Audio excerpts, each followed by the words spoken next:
Hello and welcome. हर कामयाबी के पीछे एक कहानी और एक स्ट्रगल होती है और आज स्केल्ड की इस एपिसोड में हम ऐसी ही एक और कहानी के बारे में बात करेंगे। आज हम पहुंचे हैं सिज़लर्स कैफ़े और इसकी कामयाबी में इनके जो मालिक हैं वकास अजीम, इनका क्या किरदार है और उनकी कैसी स्ट्रगल है वो उनसे ही जानते हैं।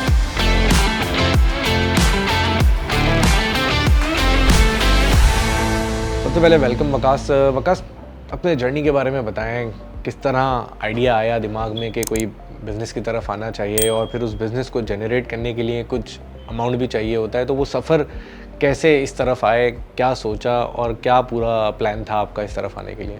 देखें, इसका जो कहते हैं किसी भी जब आइडिया कोई इंसान के जहन में होता है, एक बहुत पहले किसी ने मुझे एक बात बताई थी, वो मैंने समझ ली। उसने कहा जो इंसान का पैशन और इंटरेस्ट होता है उसकी इंफॉर्मेशन उसके पास खुद ब खुद जमा होती चली जाती है।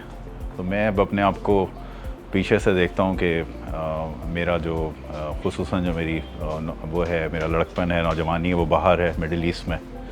तो मुझे याद पड़ता है वहाँ भी मेरे पास जो रेस्टोरेंट ओनर्स थे, जो हमारे पाकिस्तानी हजरात जो वो करते थे, उनकी खामखा की इन्फॉर्मेशन, यानी मुझे पता होता था कि कौन आदमी क्या, इसके फ़लाँ मालिक हैं, इसके फ़लाँ मालिक हैं, ये करते हैं, ये करते हैं।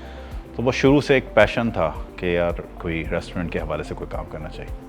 अच्छा, मैं और मेरे पार्टनर, हम दोनों जो हैं बहुत ज़्यादा, हम जो फूडी एक वर्ड है जो बाद में आया, लेकिन हम ज़रा उसको थोड़े पुराने, तो उस ज़माने से हम उसको देखते चले आ रहे थे। नया कोई रेस्टोरेंट खुलता था तो उसको एक्सप्लोर करना, जाके देखना। मैं क्योंकि ख़ुद ग्राफिक डिज़ाइनर हूँ और ग्राफिक डिज़ाइन से फिर मैं इंटीरियर डिज़ाइन में आया और फिर एक ज़िंदगी का अच्छा बड़ा जो वक्त है वो हमने टर्न की प्रोजेक्ट भी स्पेशली फूड, कन्फेक्शनरीज़, बेकरीज़ के हवाले से किए। तो उसमें एक अच्छा खासा, क्योंकि ये भी किसी ने सिखाया था कि अगर कोई काम करना हो तो पहले वो दूसरे के पैसे पे सीख लो। तो उसका तरीका यही था कि as a freelancer, as a consultant, as a contractor काम किया। तो वो सामने वाले की एक नॉलेज है जो कि उस वक्त के लिहाज से थी, उसको अडॉप्ट किया और अडॉप्ट करने के बाद हर आप उसको डिज़ाइन करके इम्प्लीमेंट करके देते हैं, एक्सिक्यूशन करते हैं। तो जब हमें ये लगा कि एक खुसूसन, और हमने इसमें जो एक चीज़ की वो ये कि आप गुलशन इकबाल में सब बैठे में, हमने इस मार्केट को एक्सप्लोर किया।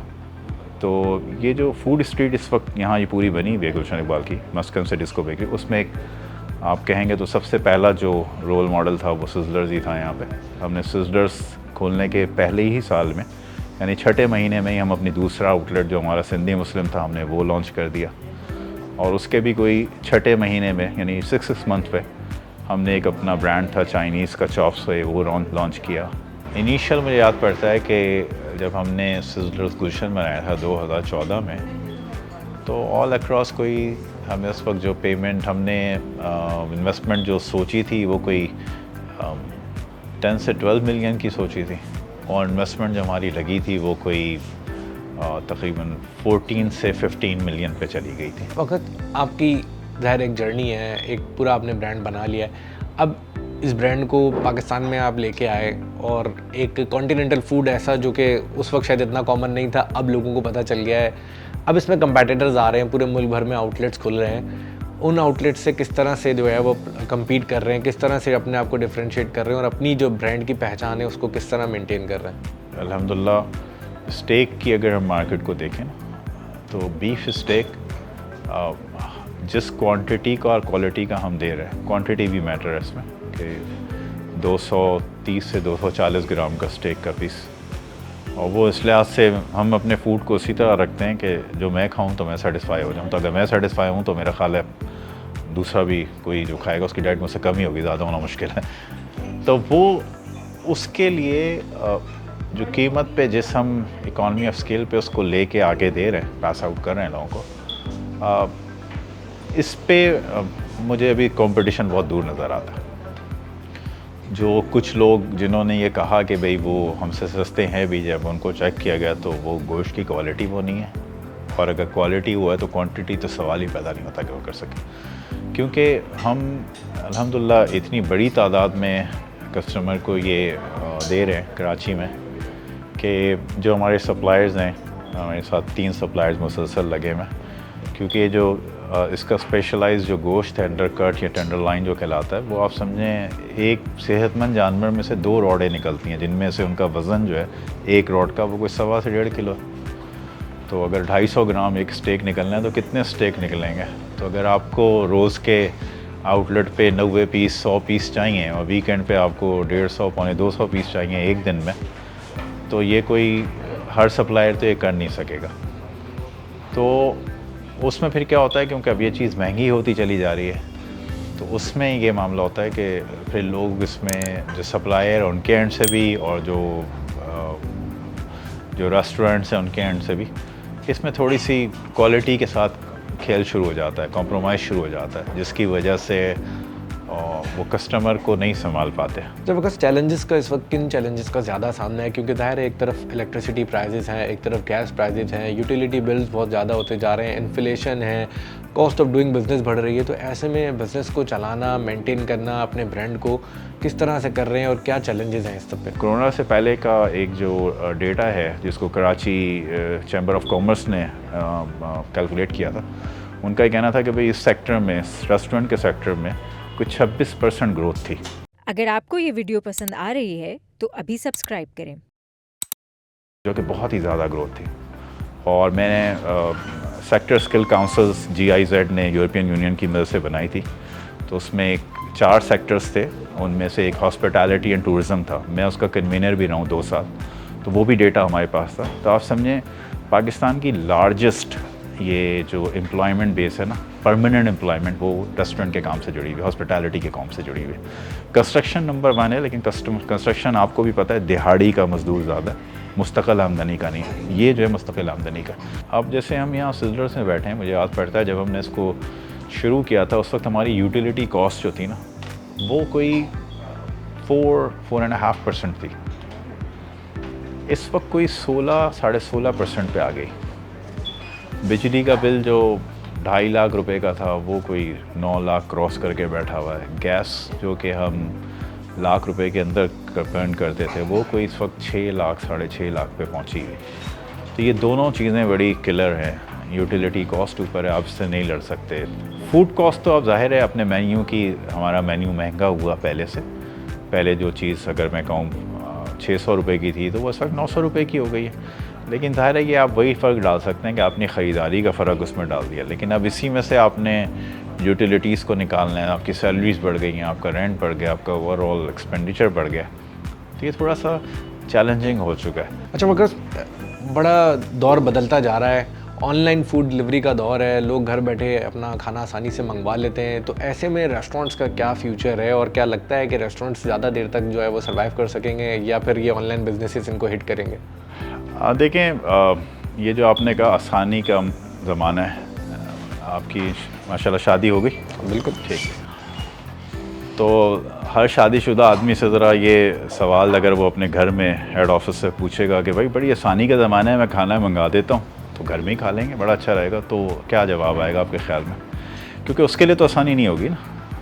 उसको तो कोई यहाँ पर जैसे क्वीन की तरह सर्व करते हैं आप, कोई मसला हो ना, उसने बर्तन धोने हैं, ना बर्तन उठाने हैं, ना बर्तन लगाने हैं। तो रेस्टोरेंट एक एक्सपीरियंस का नाम है, इट्स नॉट अबाउट फूड तो यकीनन इसका पार्ट है, अच्छा होगा तो एक्सपीरियंस दोबाला हो जाएगा, लेकिन उसके बावजूद जो ये ट्रीटमेंट है, जो ये आपके सामने वाला बिछा हुआ है, आपकी एक आवाज़ पे हाजिर है, आपको हर तरह की फ़िक्रों से उसने आज़ाद किया हुआ है और मेक श्योर कर रहा है कि आपका ये एक्सपीरियंस जो है वो बेहतरीन जाए, ये आपको घर में नहीं मिल सकता।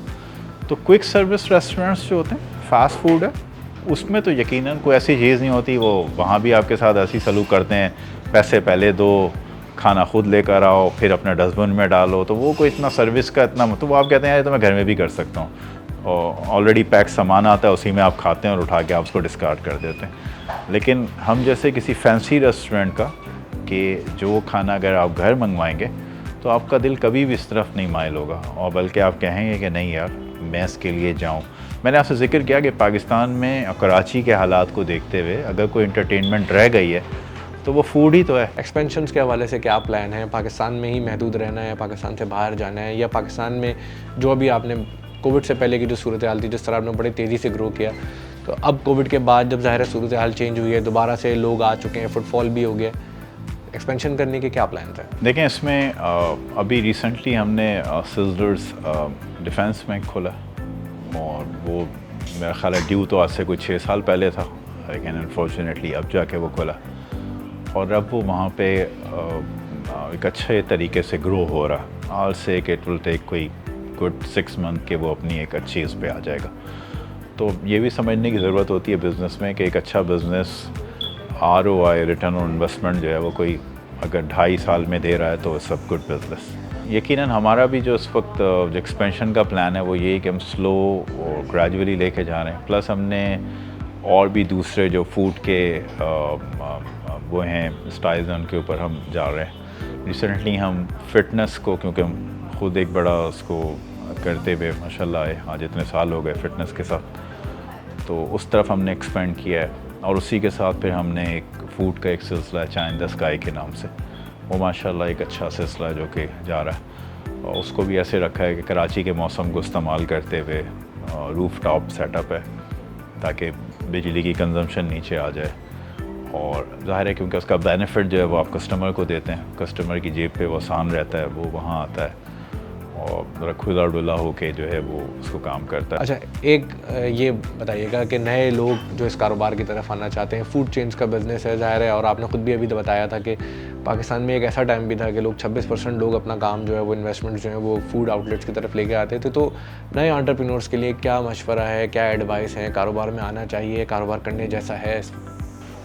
देखें, हर कोई भी काम हो रहा हो दुनिया में हमेशा गुंजाइश है कि वो काम कोई और अच्छे से कर सके। अच्छे से करने के लिए बुनियादी शर्त ये है कि आप उस काम को इन एंड आउट समझते हैं। आपको पता हो कि यार किचन क्या चीज़ है, किचन कैसे चलता है, सर्विस कैसे होती है, सर्विस में क्या चीज़ों को आपने लेके समझना। अगर तो आप उन लोगों में से हैं कि जो ये सोचते हैं कि यार मैं एक जगह पे पैसे लगाऊंगा और एक बहुत अच्छा जानने वाला शेफ़ जो है वो मेरा जानने वाला है, उसके साथ वो जैसे बताएगा मैं चलता जाऊंगा, वो मुझे पता नहीं क्या बना देगा, तो फेयर चांसेस हैं कि आपके पैसे डूब जाएंगे। लेकिन अगर आप उन लोगों में से हैं कि जो फूड को समझते हैं और जिन्हें अपने हाथ गंदे करने में कोई प्रॉब्लम नहीं होता और जो उसकी इन एंड आउट जो सर्विस इंडस्ट्री में सामने वाले के सामने कस्टमर के सामने लेट जाने में आर नहीं समझते, यानी उसको इस तरह एंटरटेन कर सकते हैं, फिर this business is for you.